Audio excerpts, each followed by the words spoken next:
செய்திகளை உடனுக்குடன் வழங்குவது உங்கள் SS தமிழ் நியூஸ்.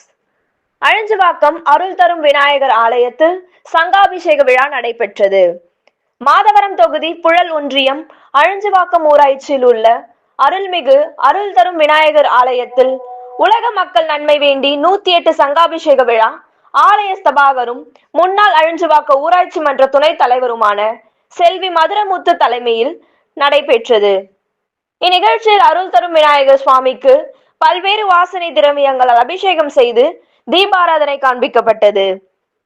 பின்னர் கணபதி ஹோமம் செய்து கலச வழிபாட்டுடன் சிறப்பு பூஜைகள் நடைபெற்றது. இதனைத் தொடர்ந்து விநாயகருக்கு சுற்றுவட்டார பக்தர்கள் தங்களின் திருக்கரங்களால் 108 சங்காபிஷேகம் செய்து தங்களின் நேர்த்திக் கடன்களை பூர்த்தி செய்தனர்.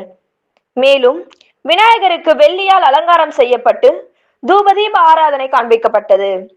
அதேபோல் பரதநாட்டியம், சிலம்பம் நிகழ்ச்சி நடைபெற்றது. இதில் கிராம பொதுமக்கள், சுற்றுவட்டார பக்தர்கள் திரளாக கலந்து கொண்டு அர்ச்சனைகள் செய்து சுவாமி தரிசனம் செய்தனர். முடிவில் ஆலயம் சார்பில் பக்தர்களுக்கு அன்னதானம் மற்றும் பிரசாதம் வழங்கப்பட்டது.